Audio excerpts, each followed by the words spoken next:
Hi guys, isang mapagpalang hapon sa lahat. So yun nga, namalengke nga pala ako kanina. Pagkaalis dito ng bata, yun dumaretso na rin ako ng palengke kasi nga kailangan kong mamalengke kasi wala kaming uulamin for 1 week. So yun, bumili po ako ng ng ampalaya, tsaka sitaw, ah, karning baboy, tsaka manok, isda, at tsaka longganisa.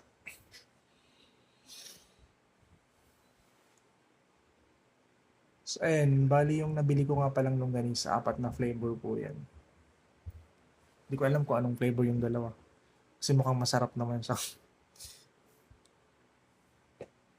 Ano yung isa? Yung dalawang flavor, yung garlic tsaka yung hamonado. So yung longganisa kasi ulam ng bata. Pag umaga kasi mabilis lutuin siya. So ayun, bali unang lilinisin natin yung yung chicken. Kasi magluluto ako ng tinola mamaya kasi nag-request yung bata ng sabaw.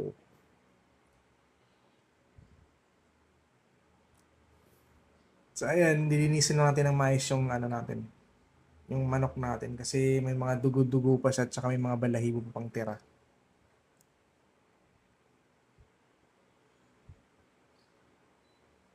Siyempre masarap kumain pag malinis yung natin, di ba?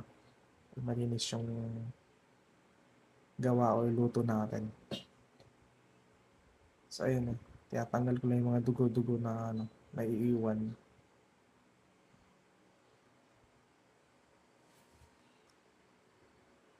So bali nga pala yan, Thai part yung binili ko. Kasi masarap siya pang pang adobo or pang tinola.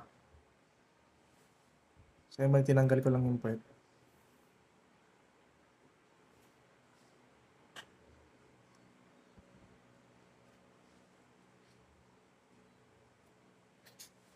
So ayun, goods na yung manok natin.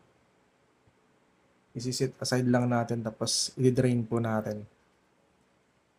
Ayan, bali yung pangalawa nating lilinisin or huhugasan yung pata ng baboy. Kasi matagal-tagal na rin kami hindi nakapag-ulam ng ng pata. Kasi mahal po siya eh. So ayun, nilinis ko lang din kasi may mga dugo-dugo siya at saka may mga balahibo pang natira sa buhok.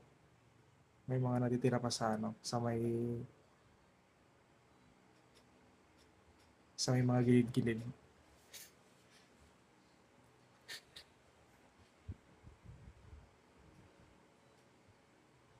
So ayun, mukhang goods na yung natin, yung pata natin malinis na. Wala na siyang wala nang dugo-dugo. Okay na to. Ganon din po, isisit aside natin siya, tsaka i-drain po natin kasi ilalagay natin to sa freezer. Sunod natin lilinisin yung isda na yung bangos na pinabondis ko kay ate. Grabe naman si ate magbondis. Talagang dinurog-durog yung yung laman ng bangos. So yan, lilinisin din natin siya. Kukunin natin yung mga natitirang mga dugo-dugo.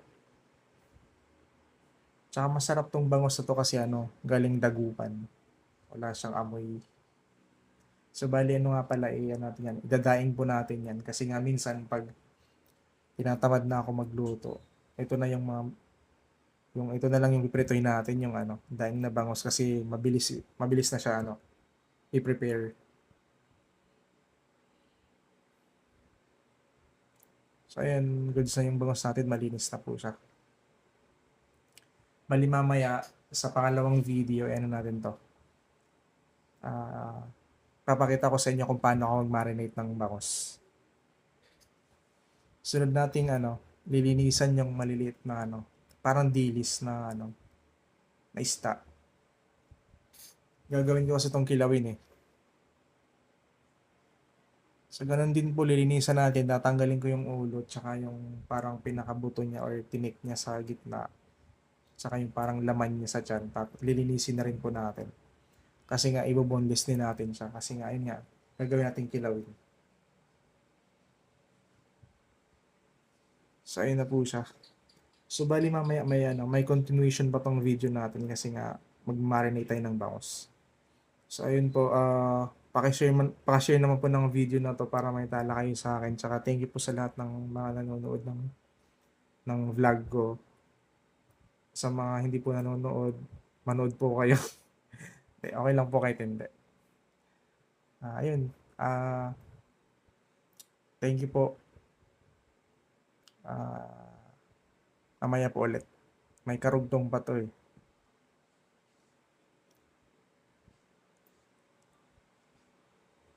So, ayan, goods na to. Okay na. Malinis na po siya.